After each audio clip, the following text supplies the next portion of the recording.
All right, so thank you for being here today with us.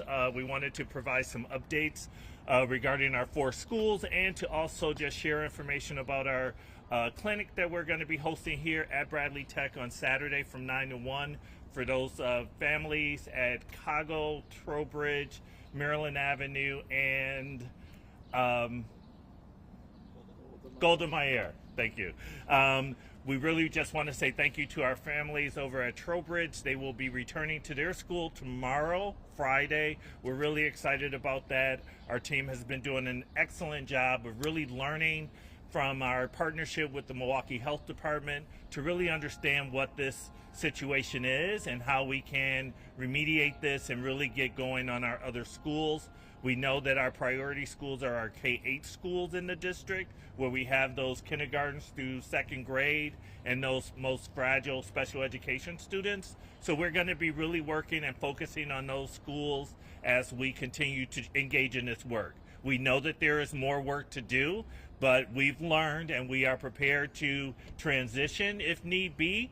So we're really just focusing on making sure we're targeting those schools specifically to ensure that students and staff are safe. But really want to just thank our parents specifically for the transition, but we're really excited for them to return back to their home and get those kiddos back into the groove of things. Is there any particular reason in terms of opening, the decision behind opening Trowbridge tomorrow versus say earlier this week or on Monday next week? So the plan was to make sure that we had enough time to go in to make sure that we could do our cleaning and then making sure MHD could come in and retest. All right, sure. I think that makes more sense. Sorry. Yes. So the question again, why did we wait until, or why return tomorrow? We wanted to make sure that we could get back in and address those areas that they had identified after the last cleaning. We didn't want to have too many transitions. Once we completed that cleaning, we needed MHD to come in and reassess. We got that information back, and the plan was to really try to get them back in on a Friday where we can kind of easily transition. Monday, they have a full week back in their school. More talk, no action. Keep it up, guys. Do you know how many students are expecting to be at the testing on Saturday? We do not. Overall, with those 4 schools, there's approximately, again, depending on the age range, we're inviting all of the students to come out. We would be expecting over at least 1,000 plus that are invited to come out and be tested. And why not make it open to all MPS schools? Why just those 4? Absolutely. Well, we want to make sure that we are addressing those schools right away so that they are comfortable going back into those spaces. We want to really make sure that that's being addressed.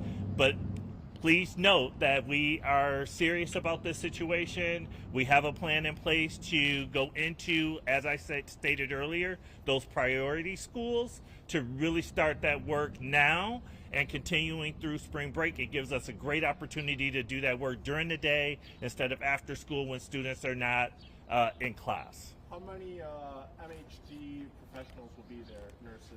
Oh my goodness! So our partnership is with Children's Hospital, so they have a full staff. They're looking at, if I'm not mistaken, 14 or 15 lanes that will be open. MPS will have some of its nurses, parent coordinators, Milwaukee Rec on site to just support the efforts to get folks in, make folks comfortable, and go through the process. If families aren't able to make it to Saturday's testing, what can they do moving? Are there going to be other future clinics, or what do you recommend they do? Yes, there are additional clinics sessions that will be held. They are on our website at mpsmke.com, as well as the Milwaukee Health Department website as well for the locations, dates, and times.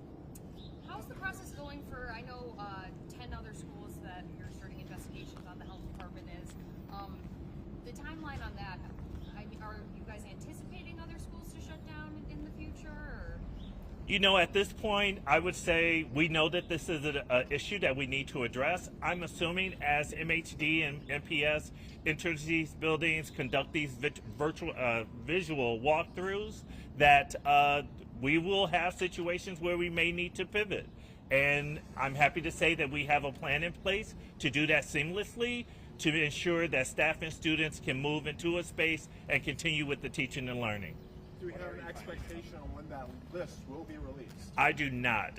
Right now, there are some visual walks that are happening with MHD and MPS, but we have not received any information as of yet.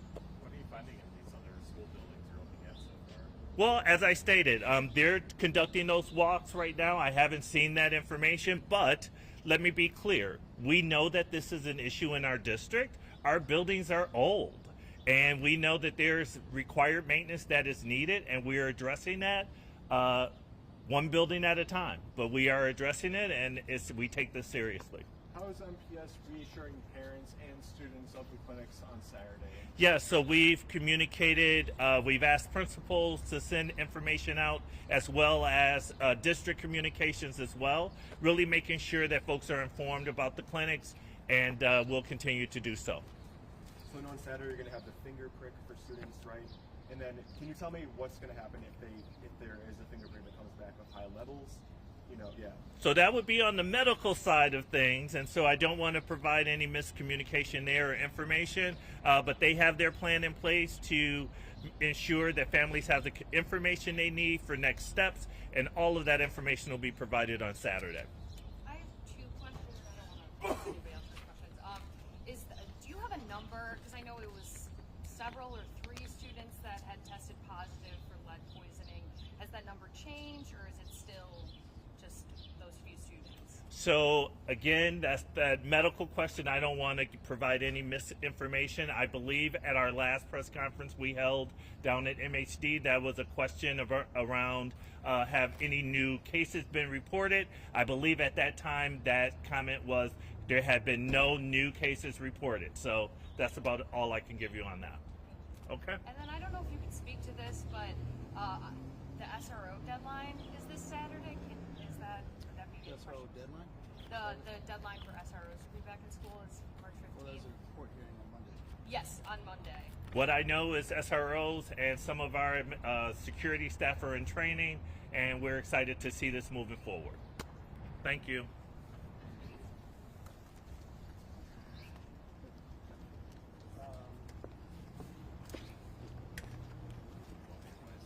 My mic was on mute.